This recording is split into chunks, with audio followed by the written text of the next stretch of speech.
Hello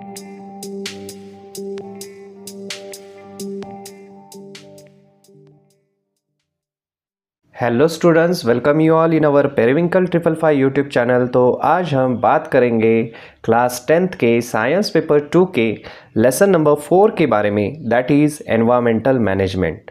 तो इसकी पिछली वीडियो में हमने देखा बायोडाइवर्सिटी क्या है, बायोडाइवर्सिटी के हॉटस्पॉट्स के बारे में इंफॉर्मेशन ली, एनवायरनमेंट में हमारा रोल जो है वो किस तरह का होना चाहिए, इसके बारे में हमने जाना।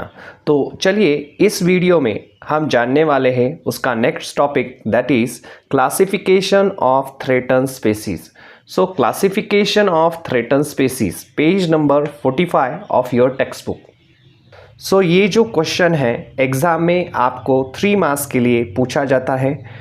क्लासिफिकेशन ऑफ थ्रेटन स्पीसीज, इसके ऊपर आपको क्वेश्चन पूछा जाता है, तब आपको ये चारों जो स्पीसीज हैं वो आपको लिखनी है और प्लस उनके एग्जाम्पल्स लिखना मत भूलिए।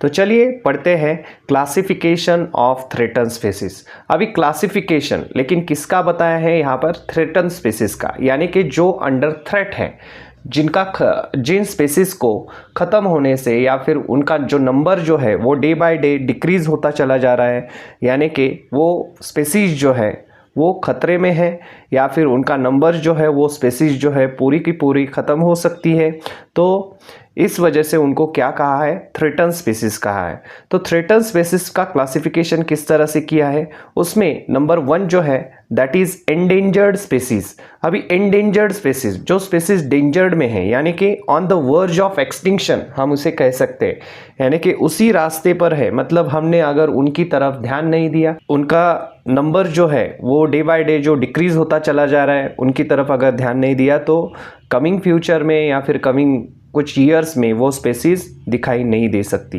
तो इस तरह का ये जो है एंडेंजर्ड स्पीसीज का कुछ कॉन्सेप्ट है। तो चलिए पढ़ते हैं। Either the number of these organisms is a declined on their habitat is a shrunk to such an extent that they can be extinct in near future. उन्होंने क्या कहा है, ये जो स्पीसीज है एंडेंजर्ड स्पीसीज के अंडर जो आने वाली जो सारे एनिमल्स है वो कैसे हैं, either the number of these organism, उनके नंबर जो है वो डिक्लाइन होते चले जा रहे हैं, यानी कि रिड्यूस होते चले जा रहे, यानी कि कम होते चले जा रहे, और there habitat is a shrunk. Habitat यानी कि उनकी जो जगह है जहाँ पर वो रहते हैं, वो जगह जो है वो क्या होती चली जा रही है, श्रंक होती चली जा रही है, यानी कि कम होती चली जा रही है, to such an extent that they can be extinct in near future. इस तरह से ये सब सारी चीज़ें हो रही है, उनका हैबिटेट इस तरह से श्रंक होते चला जा रहा है, या फिर ये स्पीसीज जो है इस कदर डिक्लाइन होती चली जा रही है, या फिर नंबर उनका कम होते चला जा रहा है कि हमें ऐसे लगता है कि नियर फ्यूचर में ये स्पीसीज ही पूरी क्या हो जाएगी, ख़त्म हो जाएगी, विलुप्त हो जाएगी। If the conservative measures are not implement, अगर हमने उनका ख्याल नहीं रखा तो क्या हो सकता है, ये स्पीसीज हमें फिर से दिखाई ना पड़े। तो इसमें आपको एग्जाम्पल्स जो है, एग्जाम्पल 2 ही एग्जाम्पल आपको दिए हैं टेक्स्ट बुक में, वही आपको एग्जाम में लिखने हैं, that is lion tailed monkey and lesser florican. ऐसे 2 एग्जाम्पल है। लायन टेल्ड मंकी, यहाँ पर आप पिक्चर देख सकते हैं, आपके टेक्स्ट बुक में पिक्चर दिखा है लायन टेल्ड मंकी का, एंड तो लेसर फ्लोरिकन ये जो है दूसरा ऑर्गेनिज्म। तो ये 2 ही एग्जाम्पल आपको लिखने हैं। नेक्स्ट जो है दैट इज रेयर स्पीसीज। अभी रेयर स्पीसीज में क्या होता है, number of these organisms is considerably decline. Considerably यानी कि हमें महसूस होता है उनका नंबर जो है वो ज़्यादा से ज़्यादा डिक्लाइन हो रहा है।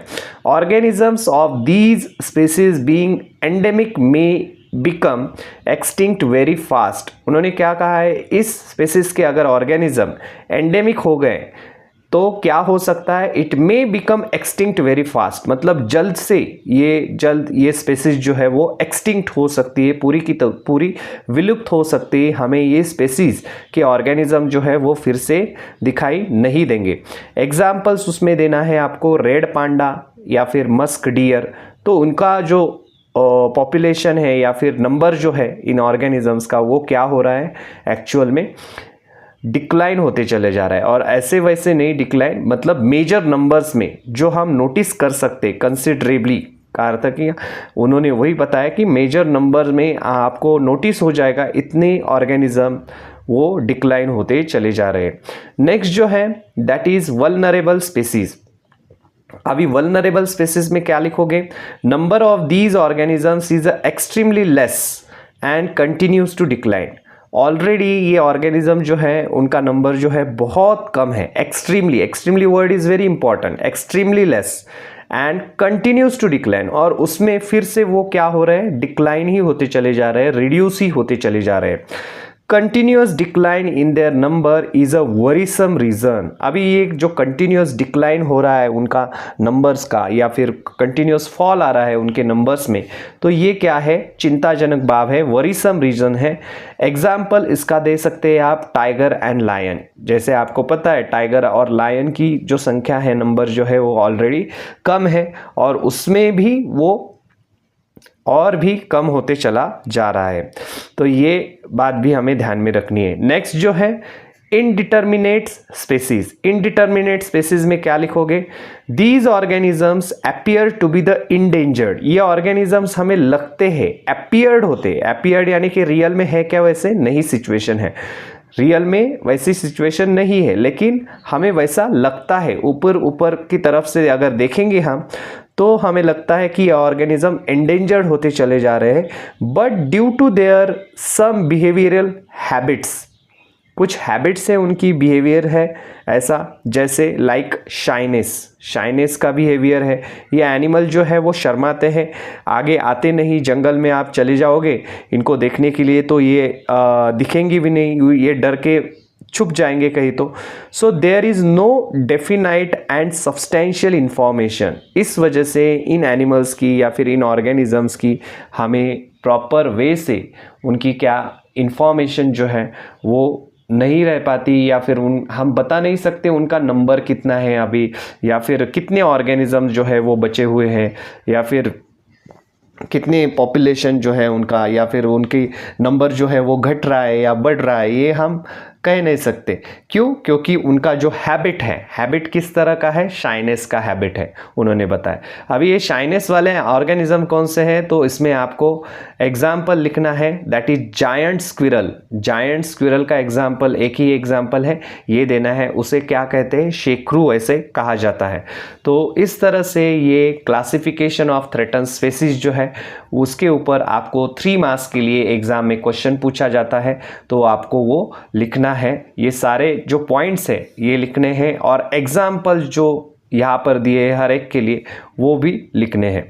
नेक्स्ट यहाँ पर एक ब्रैकेट दिया है बॉक्स, तो उसमें दिया है स्पेशलिटी ऑफ द डे। अभी 22 मई the world biodiversity day. Survey the plants and animals in your area and maintain the record about their characteristics. अभी यहाँ पर याद रखने वाली बात कौन सी है? तो आपको ये डेट याद रखनी है, 22 मई। उस दिन पर क्या रहता है? वर्ल्ड बायोडाइवर्सिटी डे, क्योंकि इसके ऊपर भी आपको एमसीक्यू के लिए क्वेश्चन आ सकता है बोर्ड में। So world biodiversity day is celebrated at dash, so 22 मई। सो ये बात आपको याद रखनी है। नेक्स्ट चलिए पढ़ते हैं, that is do you know. Do you know का जो बॉक्स दिया है यहाँ पर, international union for conservation of nature, that is IUCN, prepares the red list that contains the name of endangered species. IUCN एक संस्था है या फिर एक ऑर्गेनाइजेशन है, international union for conservation of nature, उसका फुल फॉर्म है IUCN। तो उन्होंने क्या किया है? एक रेड लिस्ट तैयार की है जिसमें उन सारे एनिमल्स के या फिर ऑर्गेनिजम्स के नाम डाल दिए हैं जो एंडेंजर्ड है स्पेसीज फ्रॉम डिफरेंट कंट्रीज, अलग अलग कंट्रीज से।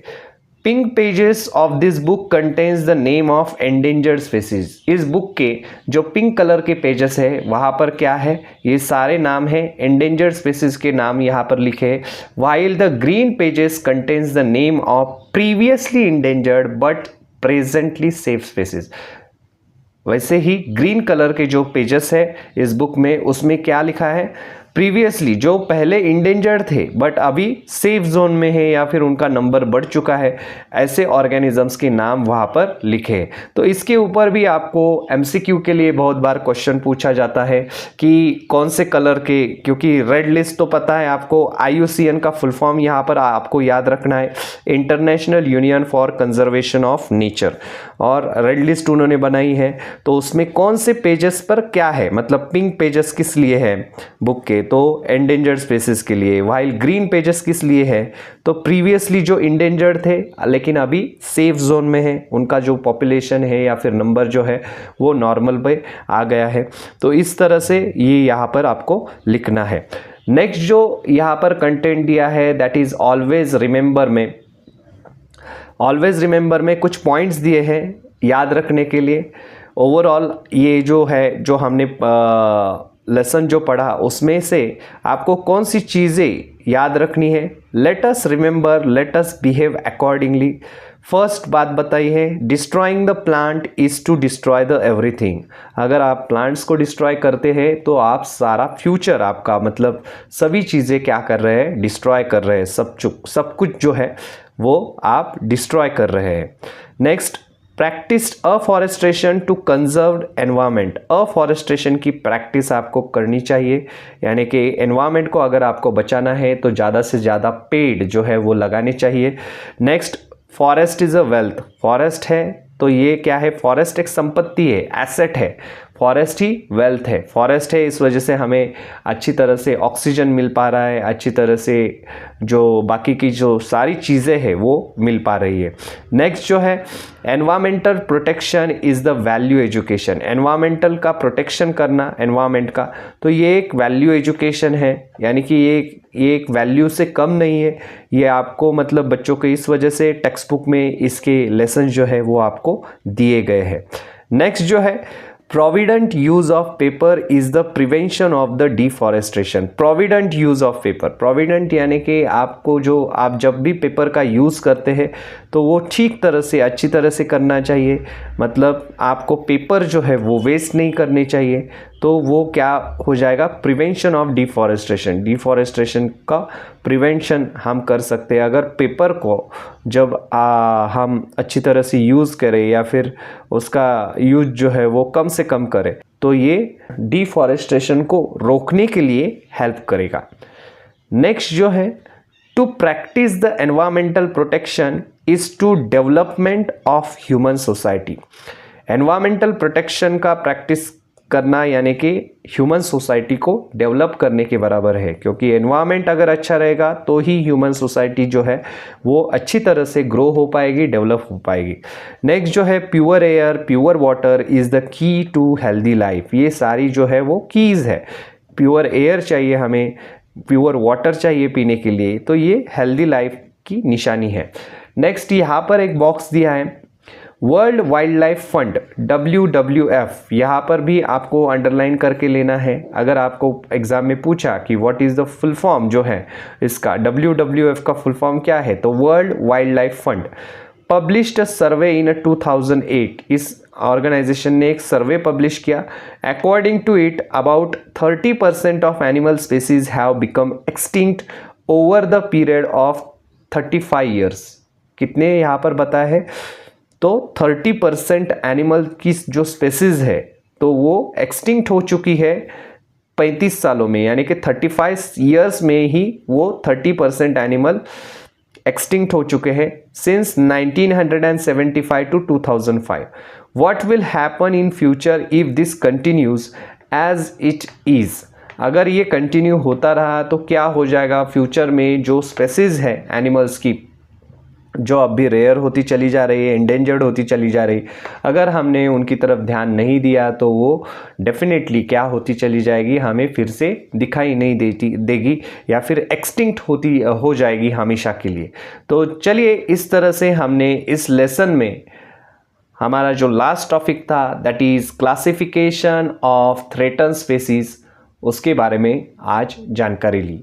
तो ये क्वेश्चन जो है वो आपको एग्ज़ाम में पूछा जाता है 3 मार्क्स के लिए। आपको ये क्वेश्चन अच्छी तरह से प्रिपेयर करना है। यहाँ पर स्पेलिंग लिखते टाइम आपको अच्छी तरह से स्पेलिंग जो है वो प्रॉपरली लिखने हैं और उनके अंदर जो कंटेंट दिया है, ये कंटेंट भी इम्पॉर्टेंट है। कंटेंट हर जगह सेम नहीं है, थोड़ा बहुत डिफरेंट कंटेंट है।